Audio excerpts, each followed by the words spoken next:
Scientists find that women absorb and retain DNA from every man they have sex with. Baxter Dimitri reports. Women retain and carry living DNA cells from every man with whom they have sexual intercourse, according to a new study by the University of Seattle and the Fred Hutchinson Cancer Center. The study, which discovered the startling information by accident, was originally trying to determine if women who have been pregnant with a son might be more predisposed to certain neurological diseases that occur more frequently in males. But as the scientists picked apart the female brain, the study began to veer wildly off course. As it turns out, the female brain is even more mysterious than we previously thought. The study found that a female brain often harbors male microchimerism, or in other words, the presence of male DNA cells that originated from another individual and are genetically distinct from the cells that make up the rest of the woman. Microchimerism, abbreviated MC, is the presence of a small number of cells that originate from another individual and are therefore genetically distinct from the cells of the host individual. And here's what it looks like. You can see that cells from the baby enter the mother's body. According to the study, 63% of the females, 37 of the 59 tested, harbored male microchimerism in the brain. Male microchimerism was present in multiple brain regions. So 63% of the women carry male DNA cells that live in their brains. Obviously, the researchers wanted to know where the male DNA came from. Anyone care to guess? From the woman's fathers? No. Your father's DNA combines with your mother's to create your unique DNA. So where else could it come from? Through the study, the researchers assumed that the most likely answer was that all male DNA found living in the female brain came from a male pregnancy. That was the safe, politically correct assumption.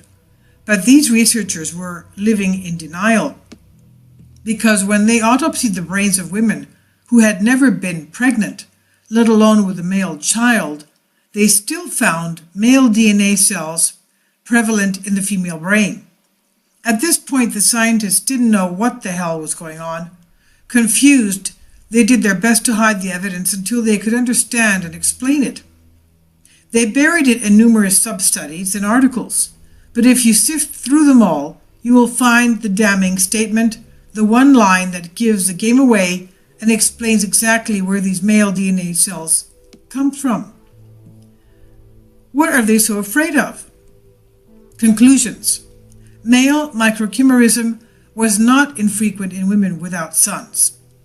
Besides known pregnancies, other possible sources of male microchimerism include unrecognized spontaneous abortion, vanished male twin, an older brother transferred by the maternal circulation, or sexual intercourse.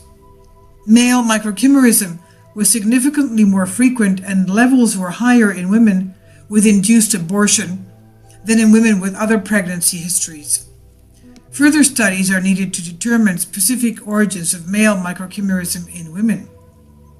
So according to the scientists, the possible sources of the male DNA cells living in the women's brains are 1. An abortion the women didn't know about. 2. A male twin that vanished.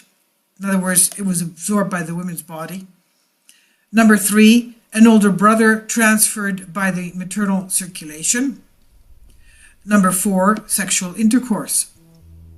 Considering the fact that 63% of the women have male DNA cells residing in the recesses of their brain, which of the above possibilities do you think is the most likely origin of the DNA male? The male DNA. The first 3 options apply to a very small percentage of women. That leaves a 4th option, sexual intercourse.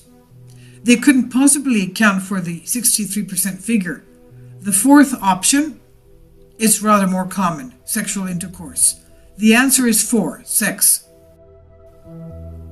This has very important ramifications for women. Every male you absorb spermatozoa from becomes a living part of your life. The women autopsied in this study were elderly. Some had been carrying the living male DNA inside them for well over 50 years. Sperm is alive. It is living cells. When it is injected into you, it swims and swims until it crashes headlong into a wall. And then it attaches and burrows into your flesh. If it's in your mouth, it swims and climbs into your nasal passages, inner ear, and behind your eyes. Then it digs in. It enters your bloodstream and collects in your brain and your spine. We're talking about oral sex here, if it's in your mouth, obviously. Oral sex. Like something out of a sci-fi movie, it becomes a part of you and you can't get rid of it. We are only now beginning to understand the full power and ramifications of sexual intercourse. Sources here are male microchimerism in the human female brain, male microchimerism in women without sons, quantitative assessment and correlation with pregnancy history. Of course, that would mean possibility number 4, it comes from sexual intercourse.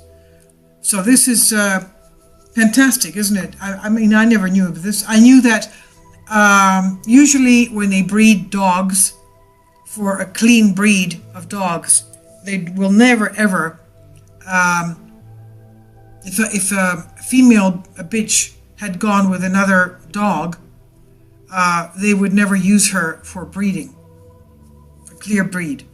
I know that, basically because of the fact that they believe that the female dog would always have the DNA of some other dog.